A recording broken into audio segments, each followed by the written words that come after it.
The live TV, सच सबसे आगे। दोस्तों, यूएस के प्रेसिडेंट जो हैं जो बाइडेन साहब, वो इजराइल के दौरे पे गए थे और उस दौरान व्हाइट हाउस ने एक ऐसी पोस्ट डाली सोशल मीडिया के ऊपर जिसके बाद हंगामा खड़ा हो गया और फिर व्हाइट हाउस को समझ में आया कि उसने क्या कर दिया है, तो वो पोस्ट डिलीट कर दी गई।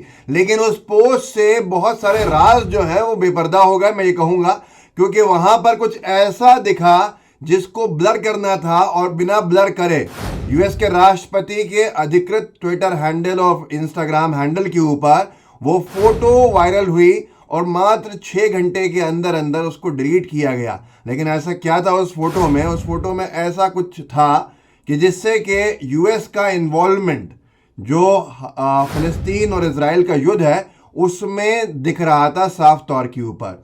असल में यूएस प्रेसिडेंट जो थे वो वहां पर कुछ फौजियों से मिलते हुए दिखाई दिए गए और वो फौजियों के चेहरे ब्लर करना जो यूएस प्रेसिडेंट का ऑफिस था वो भूल गया। और उसमें यूएस की आर्मी के जवान जो थे वो साफ तौर के ऊपर ऑफिसर्स दिखे डेल्टा के, जिसके बाद लोगों ने कहा कि यूएस मिलिट्री वहां पर क्या कर रही है। और यूएस में हंगामा इस बात को लेकर हुआ कि आइडेंटिटी रिवील कर दी आपने, चेहरे रिवील कर दिए। जो यूएस आर्मी के लोग हैं वो जो वहां पे लड़ रहे हैं उनके चेहरे सामने आ गया। लोगों ने कहा, चेहरे भी नकाब होकर ये पता चल गया कि यूएस आर्मी भी इजराइल के साथ पहले से वहां मौजूद होकर लड़ रही है। ये व्हाइट हाउस का अधिकृत पोस्ट था जिसको काला कर दिया गया है एक यूजर ने, इन्होंने बिना काला किए ही डाल दिया था। In Israel, President Biden met with first responders to thank them for the bravery and the work they are doing in response to the Hamas terrorist attacks. बताया जा रहा था कि ये वहां पर पहुंचे हैं और वहां के जो ऑफिसर्स हैं, फर्स्ट लाइन ऑफिसर्स, उनसे मिलकर उनका धन्यवाद दे रहे हैं जो बाइडेन कि उन्होंने एक अच्छे से एक हमले को रोकने में सफलता हासिल करी।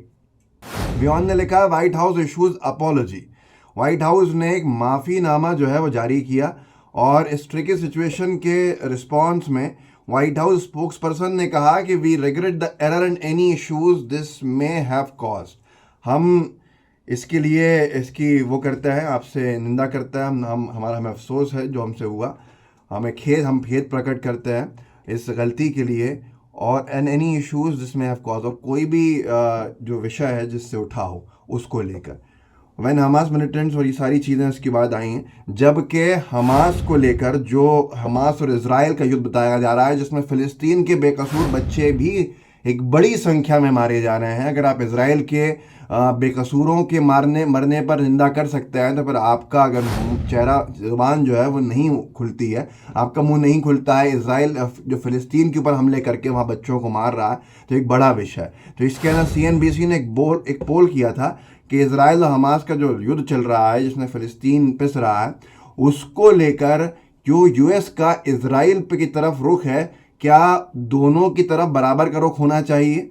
तो ये एक पोल में 36% यूएस के सिटीजन्स ने कहा था कि बिल्कुल ऐसा ही होना चाहिए कि यूएस बिना किसी भेदभाव के इजराइल और फिलिस्तीन दोनों के बीच में, तो हमास भी कहा, दोनों के बीच में मध्यस्थता की भूमिका निभाए और दोनों को बराबर का रिस्पॉन्स दे जैसा कि वो सिर्फ इजराइल को दे रहा है।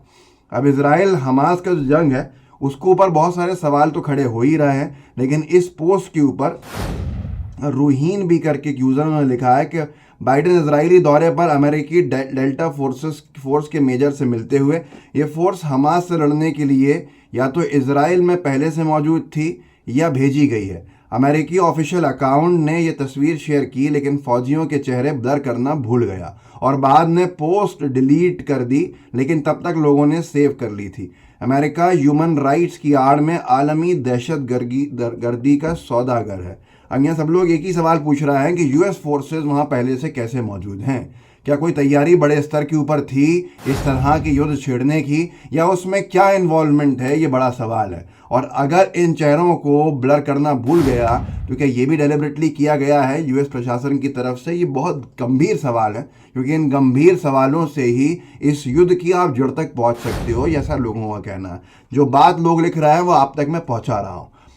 इसके ऊपर बहुत सारी चीज़ें हैं कि भारत का स्टैंड न्यूट्रल है, दोनों पक्षों की तरफ से वो युद्ध ख़त्म करना चाहता है।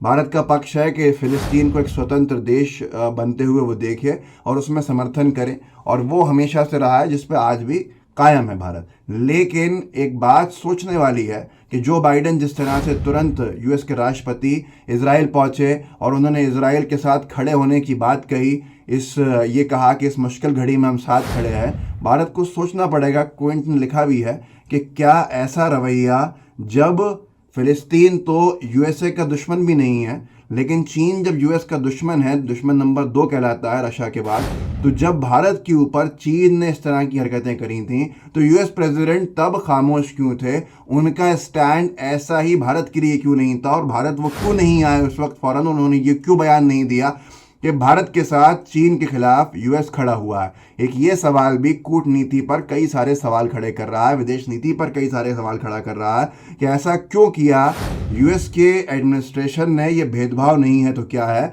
अगर यूएस इजराइल के साथ खड़ा हो सकता है तो फिर मोदी जी जितना बड़े उसमें रखते हैं परिप्रेक्ष्य में यूएसए को, और उसको खुश करने के लिए भी हर संभव प्रयास रहता है, तो फिर यूएस अगर हमारा दोस्त इस स्तर का है तो हमारे साथ क्यों नहीं खड़ा है चाइना के खिलाफ?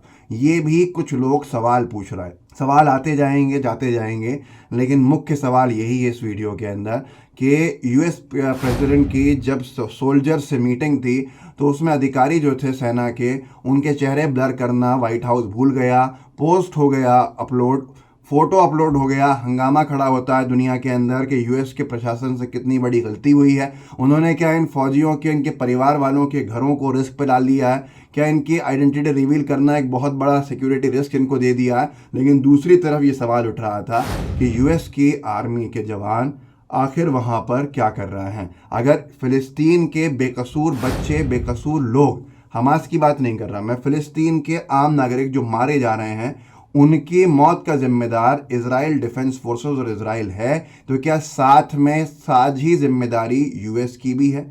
क्या यूएस आर्मी के भी हाथ इस पूरे के पूरे मामले में हैं? ये बड़ा सवाल है जो लोग पूछ रहे हैं। इस वीडियो को आगे बढ़ाइएगा, लोगों को जागरूक कर सकते हैं कीजिए। व्हाट्सएप ग्रुप्स होंगे आपके, उनमें इसको शेयर कीजिएगा। जितने आप दोस्तों तक पहुंचा सकते हैं उन तक पहुंचाइए, और एक बात ज़रूर उनको बोलिएगा या इतना हिस्सा मेरा काट के वहां पे लगाइएगा अपने सोशल मीडिया अकाउंट्स पे, संगीन नफरतबाजों की बातों में आए हुए लोगों के लिए, कि फ़िलिस्तीन के बच्चे, बेकसूर औरतें, बेकसूर लोग, ख़ास तौर पर बिलखते हुए बच्चों को मारना कहाँ तक जस्टिफाइड है? हमास की आड़ में हमास अलग है और फ़िलिस्तीन अलग है। अगर आप इजराइल के साथ खड़े हैं तो बेशक आप अपनी बात याद रखिए कि आप फ़िलिस्तीन में जो बच्चे मारे गए हैं, जिनकी संख्या बेकसूरों की वहाँ 1000 से अधिक जा चुकी है, उसके ऊपर आपका स्टैंड आप खुद जान सकते हैं क्या है। इस वीडियो को आगे ज़रूर बढ़ाइएगा, लाइव टीवी को सब्सक्राइब ज़रूर कीजिएगा। जय हिंद, जय भारत। द लाइव टीवी, सच सबसे आगे।